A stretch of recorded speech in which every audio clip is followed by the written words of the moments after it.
You are not lazy, but you have started to believe that you are, and that belief is doing more damage than the wasted days ever did. Let me describe your life to you.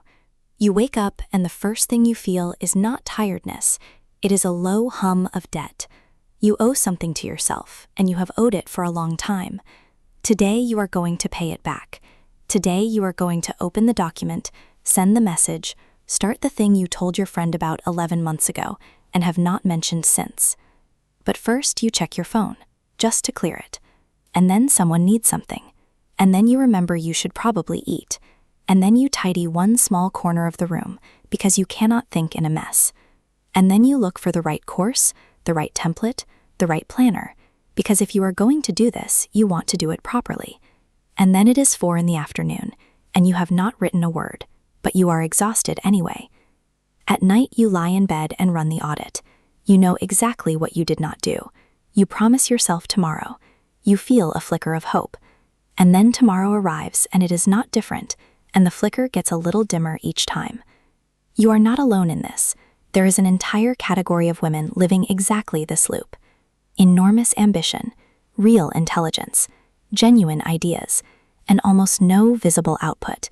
And the cruelest part is that you know you are capable of more, which means every wasted day feels like a personal betrayal instead of a bad afternoon.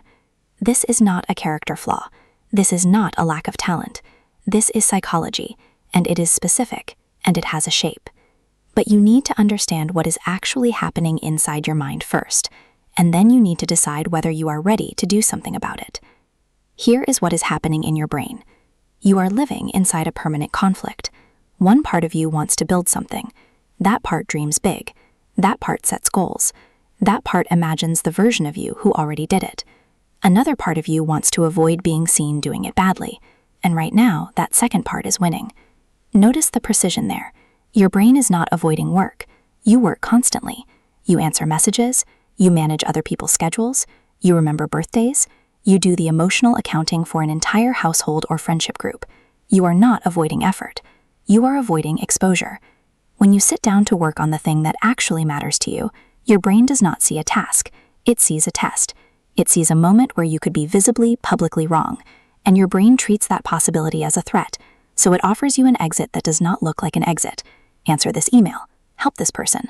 Research a little more. Rest because you have earned it. Every one of those exits delivers a small hit of dopamine and a large hit of relief, and your brain learns something dangerous. It learns that avoiding your own ambition feels good. This is not laziness. This is protection. Where this pattern comes from. Here is the part almost nobody says out loud. For a lot of women, this did not begin in adulthood. It began the first time you were praised. Think about what you were praised for. Not effort, not risk, not the messy attempt. You were praised for being good at things already, for being neat, capable, prepared, pleasant, correct. You were rewarded for performance and quietly penalized for the loud, ugly, public process of getting good at something. Researchers who study achievement patterns have found this repeatedly. Boys are far more often praised for trying, which teaches them that failure is a stage. Girls are far more often praised for being smart, which teaches them that failure is a verdict. Read that again because it explains almost everything about your life. If failure is a stage, you begin badly and keep going. If failure is a verdict, the safest possible move is to never let anyone see the beginning. So you learned a very intelligent survival strategy. Prepare endlessly. Never show anything until it is beyond criticism. Be so ready that you cannot be judged. That is not laziness. That is a child protecting herself with the only tool she was given. And it worked for a while. It got you the grades, the reputation, the sense of being the reliable one, and now it is the exact thing standing between you and every single thing you want. Not all of this looks the same. There are 2 versions of this, and most women recognize themselves instantly. The first is the preparer. You hide inside readiness. You buy the course and do not open it. You collect templates. You research your competition. You rewrite the plan. Everything you do is adjacent to the work, and none of it is the work, and it all feels productive because your brain is genuinely engaged. The second is the provider. You hide inside other people. You are the one everyone leans on. Your day fills with other people's emergencies, and you get to the end of it genuinely drained, and nobody can accuse you of laziness, least of all you, because you were busy, you were needed. The provider's hiding place is socially rewarded, which makes it the hardest one to leave. Nobody claps for you when you disappoint someone in order to protect 2 hours for your own work. You get called selfish, and you have been trained since childhood to find that word unbearable. Most women oscillate between both, a morning of preparing, an afternoon of providing, and a night of guilt. And here is what makes it so hard to catch. Both feel like effort. Both leave you tired. You are getting the full exhaustion of a working day with none of the progress, and then punishing yourself for being lazy. You are not lazy. You are being spent. The cost. Every day you avoid, you are not just losing a day. You are teaching your brain that your ambition is optional. You are proving to yourself that other people's needs are real and yours are hypothetical. And every night you lie there running the audit, you are rehearsing a single sentence until it becomes an identity. I am someone who does not follow through. That sentence is now doing more harm than every wasted afternoon combined, because you are not fighting procrastination anymore. You are fighting a self-image, and self-image is a fortress. Here is the thing nobody tells you. Perfectionism is not high standards. Perfectionism is fear wearing very expensive clothing. It gives you permission to never start, because if you never start, you never fail. And if you never fail, you get to keep the fantasy of who you could have been.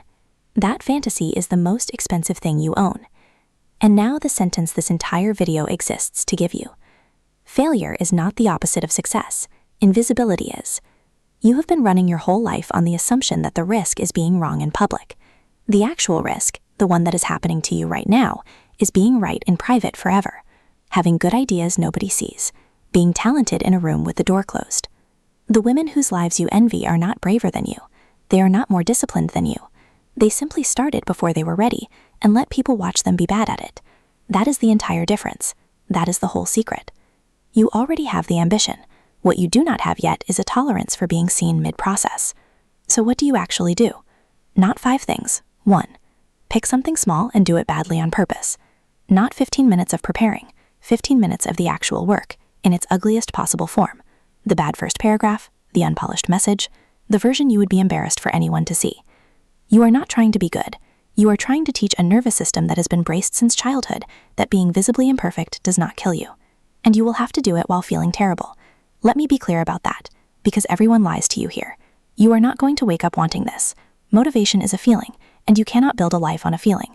You will do it tired, resentful, unconvinced, and slightly nauseous, and that is what it is supposed to feel like. It gets easier. It does not get easy. You will also have to disappoint someone, probably this week. Someone will need something during the 2 hours you set aside, and you will have to let them wait. You will feel like a bad person. You are not a bad person. You are a woman who has finally decided that her own work counts as a real obligation. When you fall off, you will skip days.